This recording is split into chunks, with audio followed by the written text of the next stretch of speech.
وہ کہتے ہیں نہیں حضرت حسین کو تو کوفیوں نے مار دیا تھا, خود ہی شیعہ علی نے مار دیا تھا, ایم یزید کے متھے مار دیا ہے. واہ واہ, بالکل کوفیوں نے مارا تھا, لیکن وہ کوفی کون تھے؟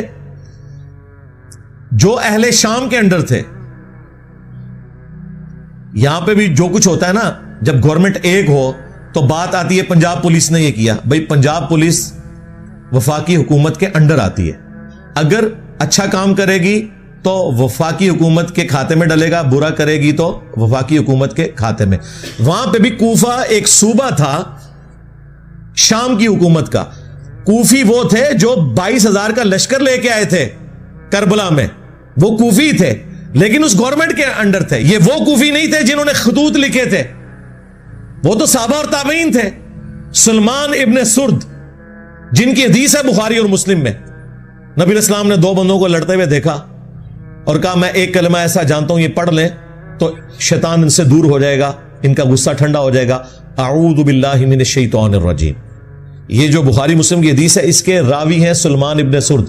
یہ مین بندہ تھا جنہوں نے حضرت حسین کو کہا کہ وہ بڑا مر گیا اور اپنے بعد ایک چھوٹا چھوڑ گیا. اور جو لفظ انہوں نے استعمال کیا نا, وہ استعمال کیا جو موسیٰ کے مخالف کے لیے ہم استعمال کرتے ہیں کہ ایک بڑے والا مر گیا اور اپنے بعد ایک چھوٹا چھوڑ گیا اپنی جگہ. اتنے سخت الفاظ. اس وقت عبید اللہ ابن زیاد کے روب کی وجہ سے وہ لوگ نکل نہیں سکے. مسلم بن عقیل کو قتل کر دیا گیا, اس سے پہلے نعمان ابن بشیر کو گورنری سے ہٹایا گیا, لیکن بعد میں توابون کی تحریک انہوں نے چلائی اور وہ شہید ہوئے سارے. اور پھر مختار سقفی آیا, اس نے پھر عبید اللہ ابن زیاد کو بھی قتل کیا. بخاری اٹھا کے دیکھیں, ترمذی اٹھا کے دیکھیں, حضرت حسین ابن علی کا سر کاٹ کے عبید اللہ ابن زیاد گورنر کوفہ جو یزید کا تھا اس کے سامنے تشت میں پیش کیا گیا. اللہ کی لعنت, اللہ کے فرشتوں کی لعنت, تمام لعنت کرنے والوں کی لعنت جنہوں نے اہل البیت کو یوں ظلمن شہید کیا. آمین. تو وہ چھڑی سے ان کے چہرے مبارک کو چھیڑنے لگا اور ان کے حسن میں کوئی کلام کرنے لگا. تو انس ابن مالک پاس کھڑے تھے, وہ اتنا ہی کر سکتے تھے, بوڑھے ہو چکے تھے, 90+ تھے. انہوں نے کہا کہ رسول اللہ کے سب سے زیادہ ہم شکل حسین ابن علی تھے. یہ بخاری کے الفاظ ہیں. اسی حدیث میں امام بخاری نے لکھا ہے برأس الحسین علیہ السلام, حسین علیہ السلام کا سر مبارک, علیہ السلام لکھا ہے. مولوی نے عربی میں علیہ السلام لکھا تھا, اردو میں ترجمہ رضی اللہ عنہ کر دیا, نکال ہی دیا. عربی میں لکھا ہوا ہے, آپ کھول کے دیکھ لیں, مکتبۃ الشاملہ میں بھی, اسلام 360 میں بھی عربی میں لکھا ہوا ہے, اردو میں رضی اللہ عنہ لکھا ہوا ہے. اور جب زید بھائی مجھے ملنے آئے نا, میں نے کہا یہ دیکھ لیں, انہیں یقین ہی نہیں آیا. کہتے یار یہ انہوں نے کیا ہوا ہے. میں نے کہا یہ اچھا ہے, اس کو چینج کرنے کی ضرورت نہیں ہے, ہم نے بتانا ہے بعد میں بھی کہ کیا کام ڈالتے ہیں. انہوں نے دارالاسلام والوں سے اٹھایا تھا, میں نے کہا اسی طرح ہی رہنے دیں تاکہ ہم دکھا سکیں بعد میں. sunna.com بہت بڑی ویب سائٹ ہے جس پہ حدیث کی کتابیں ہیں. عربی میں علیہ السلام لکھا ہے, اردو میں رضی اللہ عنہ لکھا ہوا ہے, ایک فرقہ وارانہ اس چیز کو دھڑاڑ کو قائم رکھنے کے لیے. تو عبید اللہ ابن زیاد جس کے سامنے حضرت حسین کا سر کاٹ کے رکھا گیا, وہ کوفی تھا لیکن گورنر تھا شامیوں کی طرف سے, لہذا یہ کہنا کوفیوں نے مار دیا تھا ظالموں, یہ وہ کوفی تھے جو حضرت حسین کے مخالفین تھے, نہ کہ وہ شیعہ علی کے جنہوں نے حضرت حسین کو وہاں پولیٹیکل سٹرگل کے لیے بلایا تھا. اور حضرت حسین لڑنے نہیں گئے تھے, 20 بچوں کے ساتھ ایک سیاسی جدوجہد کے لیے جا رہے تھے جس کا آخری انجام قیام حسین ہی ہونا تھا, لیکن اس سے پہلے ہی ان کو شہید کر دیا گیا. اسی لیے انہوں نے راستہ بھی بدلا. یہ جو کہتے ہیں جی وہ دمشق کی طرف جا رہے تھے یزید کے ہاتھوں میں ہاتھ دینے, بالکل جھوٹ ہے. وہ راستہ انہوں نے اس لیے بدلا تھا کہ انہیں پتہ چل گیا تھا کہ مسلم بن عقیل شہید ہو چکے ہیں, یہ مجھے بھی کوفے تک نہیں پہنچنے دیں گے, تو میں انہیں دھوکہ دے کے دوسرے راستے سے جاؤں. لیکن ان کے پاس تو اتنی فوج تھی, انہیں بھی یہ خطرہ تھا کہ حسین ابن علی کہیں راستہ نہ بدلے, تو انہوں نے کربلا کے پاس بھی پڑاؤ کیا تھا کہ اگر اس راستے سے بھی آئے تو ہم پکڑ لیں گے, جو یہ نقشے بنا کے آپ کو بتا رہے ہوتے ہیں. اللہ کے بندو ڈر جاؤ, جھوٹ باندھتے ہو, اپنی طرف سے باتیں بنا کے منسوخ کرنا شروع کر دیتے ہیں. جو اسی کے ساتھ جڑا ہے وہ کہتے ہیں حسین علیہ السلام نے 3 شرائط رکھ دی تھی جی کربلا میں. انہوں نے خود عبید اللہ ابن زیاد کو کہا کہ مجھے یزید کے پاس جانے تو میں اس کے ہاتھوں میں ہاتھ دے کے بیعت کر لیتا ہوں. واہ واہ واہ سبحان اللہ.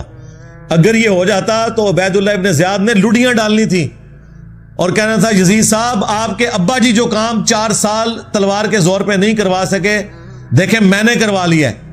اور یزید اسے کتنا انعام دیتا کہ میرے ابا جی جو کام نہیں کروا سکے کہ حسین کی بیعت نہیں لے سکے تم نے لی ہے. ظاہر ہے اس کے بعد تو پھر بنو امیہ کی حکومت لیجیٹمائز ہو جانی تھی نا, جب بنو ہاشم نے بیعت کر لی نبی علیہ السلام کے گھر والوں نے. آپ دیکھیں مسئلہ یہی تھا کہ جب تک حضرت حسین بیعت نہیں نہ کرتے وہ حکومت جو ہے لیجیٹمائز نہیں ہوگی, وہ تلوار کے زور کے اوپر ہے. تو یہ عقل مانتی ہے کہ عبید اللہ بن زیاد یہ موقع جانے دیتا. کہتے ہیں دوسری شرط رکھی کہ مجھے مسلمانوں کے کسی بارڈر والے ایریا میں بھیج دیں, میں کافروں کے خلاف جہاد کروں. اس زمانے میں تو کافروں کے خلاف کوئی جہاد نہیں ہو رہا تھا, آپس کی خانہ جنگی تھی, یہ بھی بالکل فراڈ ہے. تیسرا جی مجھے مدینہ شریف واپس جانے دو. انہوں نے مدینہ شریف کو جانا تھا, انہیں تو راستے میں پتا تھا کہ مسلم بن عقیل شہید ہو چکے ہیں اور میرے ساتھ کیا ہوگا. ان کو تو حدیثیں پتا تھی کہ میرے بارے میں موجود ہے. یہ جس کتاب سے انہوں نے پیش کیا انصاب الاشراف, امام بلازری کی کتاب, اور کہتے ہیں یہ 3 شرائط موجود ہیں. اور آئے دن آپ کو وہ جو ایک مماتی دیوبندیوں کا مولوی ہے نا, وہ بھی یہ بیان کرتا پھرتا ہے, پکا یزیدی ہے وہ. ایون آپ تو وہاں بھی اس کو اپنے پلیٹ فارم کے اوپر لے کے آتے ہیں, بندیالوی کو. اس کی میں نے طبیعت صاف کی تھی. کلن اور یاد آیا جائے, میں انہوں پر دسا سی تو قرآن بھی نہیں آتا ظالم, کتھو چیزاں چک کے کتنے فٹ پہ کرنا ہے. کلن وعد اللہ الحسنى, اس کی میں نے تفسیر بھی بیان کی تھی قرآن سے, بخاری سے, مسلم سے.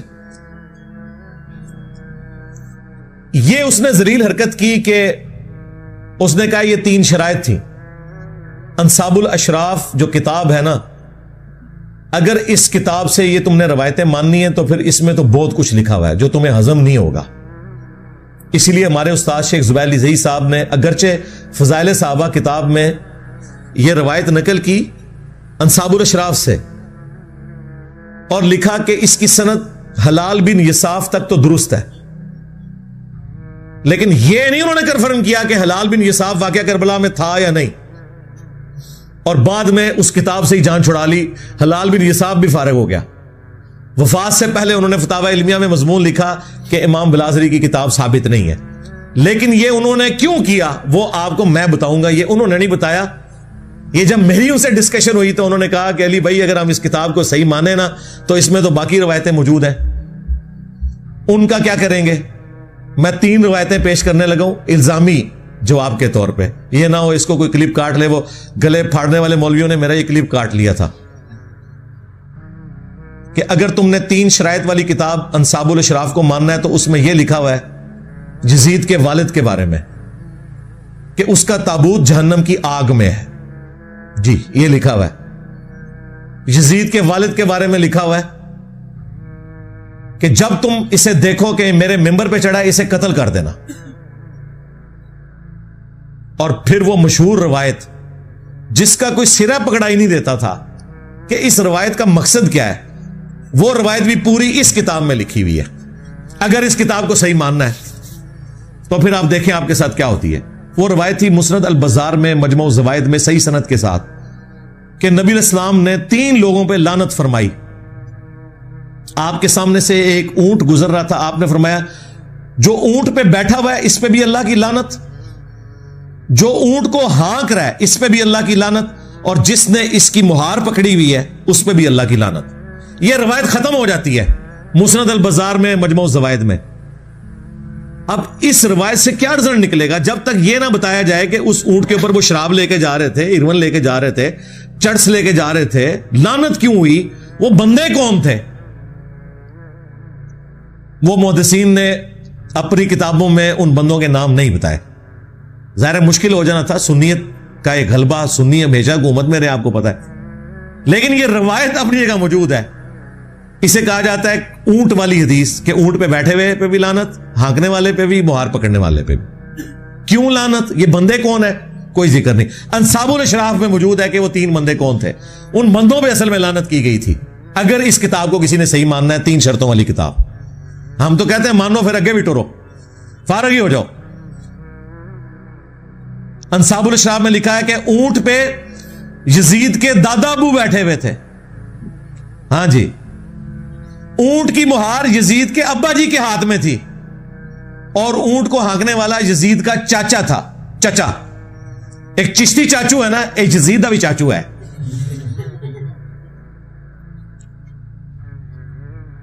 تو اب یہ تین نام میں نے اس لیے نہیں بتایا کہ وہ پھر کلپ کو کاٹیں گے. میں نے آپ کو اشارتاً بتا دیا کہ اونٹ پہ یزید کا دادا بیٹھا ہوا تھا, مہار اس کے ابے کے ہاتھ میں تھی, اور ہانکنے والا چاچا تھا. نام آپ سب کو پتا ہے, ورنہ ہمارے اسٹوڈنٹس کمنٹس میں خود لکھ دیں گے 3 بندوں کے نام. اس روایت کو پھر صحیح مانو گے؟ اسی لیے شیخ زبیر صاحب نے کہا یہ کتاب امام بلازری سے ثابت ہی نہیں, جان ہی چھڑا لی. بالکل ٹھیک کیا. آندہ کوئی 3 شرائط والی بات کرے, اسے کہو 3 شرائط والی بات کرو گے تو 3 ملعون لوگوں کا ذکر ہم کریں گے. پھر ہاں, وہاں 3 شرائط, یہاں 3 وہ لوگ جن پہ اللہ کے نبی نے لعنت فرمائی ہے. پھر ظاہر ہے یہ پیرلل میں آئے گا. اور صرف لعنت نہیں کہا کہ یزید کے باپ کا تابوت جہنم کی آگ میں ہے, یزید کے باپ کو جب ممبر پہ دیکھو تو اسے قتل کر دینا. یہ ساری روایتیں بتائیں گے. لہذا بہتر یہ ہے کہ انصاب الاشراف سے جان چھڑا لیں. ہمارے نزدیک بھی ہمارے استاد کا موقف ٹھیک ہے. یہ کتاب اگرچہ اکثر محدثین امام بلازری سے ثابت مانتے ہیں, لیکن اس کے ساتھ یہ جو خطرناک باتیں جڑی ہوئی ہیں, جو خطرناک سے بھی اگلا ورژن ہے, بہتر یہ ہے کہ اس کتاب کو آپ جان چھڑا لیں کہ یہ ساری جعلی کتابیں. اور ہمیں پتہ ہے کہ آپ کی جتنی باتیں وہ ویسے ہی جعلی ہیں, کوئی صحیح بھی نکلے نا. ایک بڑی مشکل سے آپ نے دریافت کی تھی, وہ مانتے مانتے آپ کو اتنا کچھ ساتھ ماننا پڑ رہا ہے کہ آپ بھی اس کتاب سے اب جان ہی چھڑائیں گے انشاءاللہ تعالی. حضرت حسین ابن علی, حضرت معاویہ رضی اللہ تعالیٰ عنہ کے بیٹے یزید ابن معاویہ, جس کی آپ جھوٹی وکالت کرتے ہیں, اس کے دور ملوکیت میں شہید ہوئے ہیں. ویسے تو آپ کہتے ہیں, حضرت عمر کہتے ہیں میرے دور حکومت میں اگر کوئی کتا بھی مر جائے فرات کے کنارے تو میں جواب دے ہوں, اور فرات کے کنارے حسین ابن علی شہید ہو جائیں تو وہ جواب دہ نہیں ہے اس وقت کا حکمران. مسند احمد میں حدیث ہے, مولا علی جنگ صفین سے واپسی پہ نہروان جاتے ہوئے جب نینوا نامی جگہ سے فرات کے کنارے گزرے تو کہا اصبر یا ابا عبداللہ, اے ابو عبداللہ صبر کرنا صبر کرنا صبر کرنا. تو وہ ساتھ جو غلام تھا اس نے کہا آپ کس سے باتیں کر رہے ہیں؟ تو اپنے تخیل میں آپ بات کر رہے تھے, اپنے دکھ کا اظہار کر رہے تھے. تو ابو عبداللہ حضرت حسین کی کنیت تھی, وہ ان کو مخاطب کر رہے تھے. پھر انہوں نے کہا کہ میں ایک دن نبی علیہ السلام کے پاس حاضر ہوا اس حال میں کہ حضور نے حسین کو اپنے ہاتھوں میں اٹھایا ہوا ہے, آپ کی آنکھوں سے مسلسل آنسو جاری ہیں. میں نے کہا میرے ماں باپ آپ پہ قربان, آپ کو کس نے غمگین کر دیا؟ تو آپ نے فرمایا ابھی ابھی حضرت جبرائیل علیہ السلام آئے تھے, انہوں نے مجھے خبر دی کہ آپ کے اس بیٹے کو جس سے آپ اتنا پیار کر رہے ہیں, آپ کی امت پیاسا فرات کے کنارے شہید کر دے گی. تو میں اپنے جذبات پہ قابو نہیں رکھ سکا. پھر میرے کہنے پر حضرت جبرائیل نے ہاتھ مار کر کربلا کی سرخ مٹی بھی مجھے لا کر دکھائی. تو نبی علیہ السلام کو حضرت حسین کی پیدائش کے ساتھ بتا دیا گیا تھا. حضرت حسین کو بھی پتا تھا میں نے کربلا میں مظلوماً شہید ہونا ہے. یہ کوئی چھپی ہوئی بات نہیں تھی, یہ اوپن سیکرٹ تھا. پھر حضور کی وفات کے 50 سال بعد جب 61 ہجری میں یہ واقعہ ہوا تو مسند احمد میں موجود ہے, عبداللہ ابن عباس نے ایک خواب دیکھا. یہ کسی وہابی کا خواب نہیں ہے, کسی بریلوی کا خواب نہیں, دیوبندی کا نہیں, یہ صحابی کا ہے جو نبی اسلام کی شکل کو پہچانتا ہے, جس کے لیے گارنٹی ہے کہ اس شکل میں شیطان نہیں آ سکتا. دوپہر کے وقت کہتے ہیں میں نے دیکھا نبی الاسلام کے بال بکھرے میں گرد آلود ہیں, ہاتھ میں خون کی ایک شیشی ہے. میں نے کہا یا رسول اللہ میرے ماں باپ قربان, آپ کی حالت کس نے کر دی؟ تو نبی الاسلام نے کہا کہ میں صبح سے حسین اس کے ساتھیوں کا خون جمع کر رہا ہوں کربلا میں. یہ ایک تمثیلاً ایک خواب دکھایا گیا, یہ نہیں کہ نبی الاسلام وہاں پہ موجود تھے, یہ تمثیلاً ہے. کہتے ہیں میں گھبرا کے اٹھا, میں نے وہ تاریخ اور دن نوٹ کیا, اور کتنے عرصے بعد خبر آئی, کیونکہ اس زمانے میں میڈیا تو نہیں تھا, کہ 10 محرم الحرام 61 ہجری میں حسین ابن علی کو ان کے ساتھیوں سمیت کربلا میں شہید کیا گیا. نبی علیہ السلام اپنی وفات کے بعد بھی تمثیل کے طور پہ اللہ تعالیٰ نے دکھایا کہ حضور کا دل دکھا ہوا ہے جو کچھ حسین ابن علی کے ساتھ ہوا. اور مزے کی بات آپ کو بتاؤں, یہ حدیث شاہ اسماعیل دہلوی جو وہابیوں کا امام ہے, دیوبند اور اہل حدیث کا, جس طرح بریلویوں کے لیے عام مذہب بریلوی ہے, اس نے اپنی کتاب تقویت الایمان کے ساتھ جو تذکیر الاخوان لکھی نا, اس میں انہوں نے یہ حدیث مسند احمد کی لکھی اور لکھا یزید پلید. یہ آج یزید کو رضی اللہ عنہ کہتے ہیں, ان کا ابا کہتا تھا یزید پلید. اور یہ حدیث لکھ کے انہوں نے کہا کہ یہ حدیث اس بات پر گواہ ہے کہ نبی علیہ السلام جنتوں میں اپنے حسین کی شہادت پہ غم زدہ ہیں. یہ کس نے لکھا؟ اسماعیل دیلوی نے. اس حدیث سے یہ رزلٹ نکالا انہوں نے. اور یہ پچھلے کیا کر رہے ہیں ریالوں کے چکر میں. تو یہ تکلیف دہ چیز جو امت کو جس نے دو ٹکڑے کر دیا, آج تک امت جڑ نہیں سکی. الحمدللہ ہم نے کوشش کی ہے قرآن و سنت کی روشنی میں ان چیزوں کو پبلک کے سامنے رکھیں اور لوگوں کو یہ پتا چلے کہ حق بات کیا ہے. باقی یہ زبردستی دھکے کے ساتھ چیزوں کو ثابت کرنا یہ بالکل ظلم والی بات ہے. مجھے یہاں پہ وہ قول یاد آیا ابراہیم نخعی کا جو بخاری مسلم کے راوی ہیں, تابعی ہیں. وہ کہتے ہیں بالفرض اگر میں دنیا میں قاتلین حسین میں شامل ہوتا اور قیامت کے دن اللہ تعالیٰ میری بخشش بھی کر دیتا, میں جنت میں بھی پہنچ جاتا, تب بھی میں جنت میں رسول اللہ کا سامنا نہیں کر سکتا تھا کہ کہیں حضور مجھ سے پوچھ ہی نہ لے کہ دنیا میں تو میرے حسین کے قاتلین میں شامل تھا. یعنی دیکھیں حالانکہ جنت میں سب کچھ بخشش کے بعد بھی پہنچ گئے نا. جو غیرت مند ہے نا, یہاں تو کہہ رہے ہیں جی اللہ چاہے تو بخش دے, جو کہہ رہے ہیں کہ اگر ہم بخشے بھی جائیں نا, یہ کہتے ہیں نا اللہ چاہے تو یزید کو بخش دے, ہم کہتے ہیں ہمارا کوئی لینا دینا نہیں کہ اللہ اور بندے کا معاملہ ہے. لیکن جو غیرت مند لوگ ہیں وہ کہہ رہے ہیں ہمیں بخش بھی دیا جاتا نا اس عمل کے سبب, تب بھی ہم رسول اللہ کا سامنا نہیں کر سکتے تھے جنت میں, کہیں حضور پوچھ ہی نہ لے کہ تو دنیا میں میرے حسین کے قاتلین میں شامل تھا. یہ قول ابراہیم نخعی کا جو بخاری مسلم کے راوی ہیں, حضرت امام حنیفہ کے دادا استاد ہیں. المعجم الکبیر طبرانی میں ان کا قول صحیح سند سے موجود ہے. غیرت مند لوگ ایسے ہوتے ہیں ابراہیم نخعی جیسے, 50 ہجری میں پیدا ہوئے ہیں, 96 ہجری میں فوت ہوئے ہیں, صرف 46 سال ان کی عمر تھی, لیکن اہل بیت کے چاہنے والے تھے, بخاری مسلم کے راوی ہیں. حنفیت پوری ان کے اوپر ڈیپینڈنٹ ہے کیونکہ یہ آگے سے ایک واسطے سے عبداللہ ابن مسعود کے شاگرد ہیں, تو وہ اپنے آپ کو ان کے ذریعے منسوب کرتے ہیں. یہ چیزیں بھی ان کی پھر لیں نا آپ.